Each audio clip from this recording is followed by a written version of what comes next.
I still remember the day I got the letter.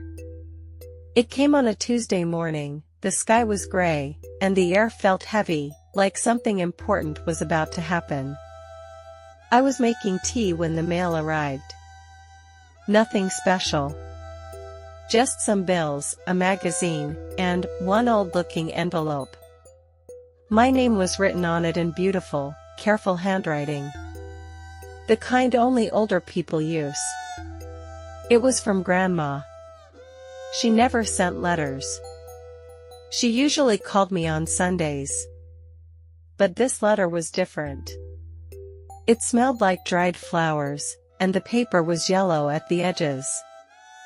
My hands felt a little cold as I opened it. Dear Lily, I hope you are well. I would love for you to visit me this weekend. There is something I want to show you. Something I've kept for many years. With love, Grandma. I read it twice. What could it be? I had visited Grandma many times before. Her house was always full of sweet smells, cinnamon, fresh bread, and the soft scent of her rose perfume. But this felt different. I felt a strange pull in my chest. I knew I had to go. That Saturday, I packed my small suitcase. Just clothes, my journal, and a book I probably wouldn't read. My cat, Pepper, meowed at the door as I left. I promised I'd be back by Monday. The train station was quiet. I found a seat by the window and watched the city turn into trees, hills, and open sky. I always loved this ride. It reminded me of summers when I was a little girl, riding to Grandma's house with my parents. Now I was older. Things had changed. My parents were gone, and Grandma was all I had left. When the train stopped at Willow Creek Station, I stepped down and took a deep breath. The air smelled like pine and earth. Familiar. Safe. Grandma's house was just a short walk from the station. A white wooden cottage with green shutters and a garden full of roses. I smiled when I saw it. But something was different. The curtains were closed. She always kept them open. I knocked on the door. A few seconds passed. Then I heard footsteps. The door opened slowly, and there she was. Lily, she said with a warm smile. You came. I hugged her tightly. She felt smaller than I remembered, but her hug was strong. Come in, dear. The tea is ready. The living room was just the same. Old photos on the wall, soft pillows on the sofa, the ticking of the big wooden clock. We sat down and drank tea with honey and lemon. She looked at me carefully. You've grown quieter, she said. Maybe. Or maybe I'm just listening more. She nodded, as if that meant something. After dinner, as I helped her clear the dishes, she handed me something. A small, rusty key.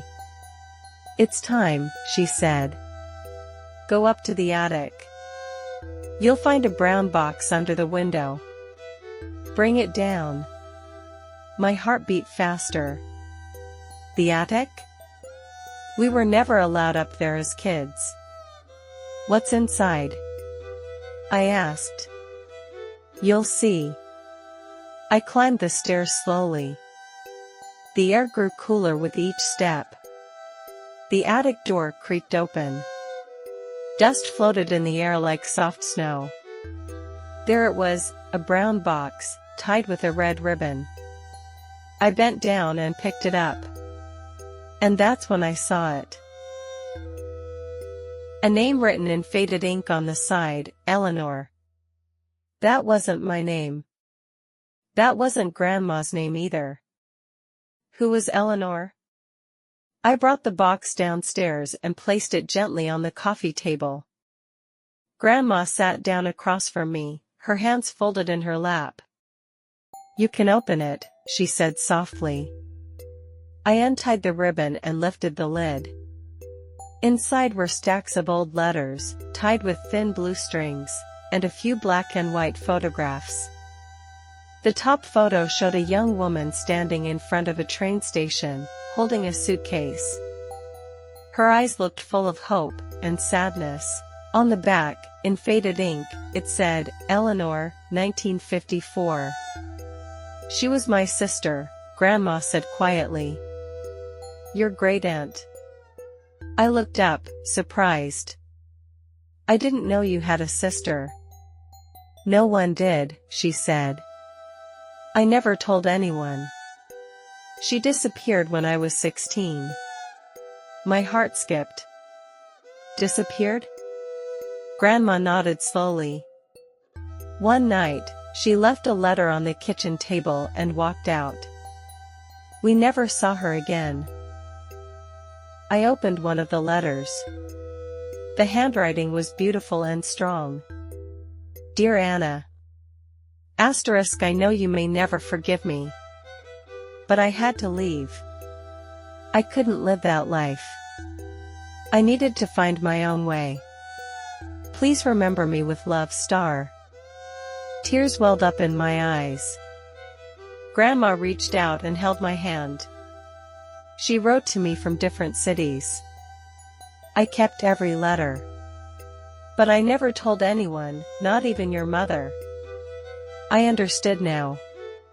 The attic was her secret place, a room full of memories too heavy to carry every day.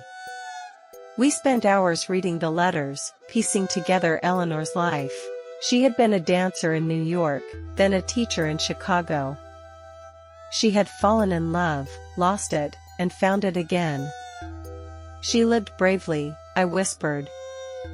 Yes, Grandma said. Braver than I ever was. And then she smiled. But you remind me of her. The next morning, the sky was clear and blue. Birds chirped outside as I helped Grandma water the garden. Then, we heard the sound of a car. A black car slowly rolled into the driveway. A man stepped out. He looked to be in his late 40s, with kind eyes and a hesitant smile. Can I help you? Grandma asked. The man took off his hat. I'm looking for Anna Bennett. That's me, she said. My name is Thomas. Thomas Rowe. I think I'm your nephew. The watering can slipped from Grandma's hand. She looked pale. Eleanor was my mother, he said softly. I couldn't breathe. Grandma sat down slowly on the porch bench. She passed away last spring, Thomas continued. Before she died, she told me everything. About the letters. About Anna. About this place. He reached into his coat pocket and pulled out a small book, worn, leather-bound. She asked me to give you this. Her diary.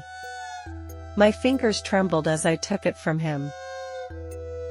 Inside the cover was one line, written in the same beautiful handwriting, to my sister Anna. I never stopped loving you. Tears ran down Grandma's cheeks. She held the diary close to her chest. We invited Thomas in. That night, we sat by the fire, reading parts of the diary together. Stories of Eleanor's travels, her dreams, her regrets. And her hope, that one day, her family would be whole again. That night, I understood something new. Sometimes, even lost things can find their way home. That night, after Thomas had gone to bed in the guest room, I sat alone in the living room, holding Eleanor's diary. The fire had turned to embers. Shadows danced softly across the walls. I flipped through the last pages of the diary, hoping to find something more. And then I saw it. Tucked between the last two pages was an envelope. My name was on it. Lily. My hands trembled. I opened it slowly. Dear Lily, if you are reading this, it means the time has come. Your grandmother was right to bring you here. You come from a long line of women who carry quiet strength and bright dreams. You don't know me, but I've watched you grow through Anna's stories. And now, I want you to have something. Inside the envelope was a small folded map, hand-drawn. On it, a red circle around a cabin in the mountains. And a tiny key. I turned to the last line of the letter. Go there. You'll find the rest of my story, and maybe, the beginning of yours. The next morning, I showed Grandma the map. She didn't look surprised. She bought that land in the 70s, she said. She wanted a place to write, to be free. But she never told anyone where it was. Now, she had told me. I looked at Grandma. Her eyes were proud, and full of peace. She chose you, Lily. I packed my bag again, this time with the map, the key, and Eleanor's diary. I hugged Grandma tight. I'll come back, I said. I know, she whispered. But not the same. The cabin was hidden in the woods, just like the map showed. Small, quiet, and filled with light. Inside, I found a desk, covered in pages, Eleanor's stories, letters, poems. There was a photo of her, smiling with a man and a baby. My uncle. And next to it, a blank notebook. On the first page, a message written in soft ink, now it's your turn. I sat down, took a deep breath, and opened the notebook. And I began to write. Because sometimes, a visit to Grandma can lead you back to yourself.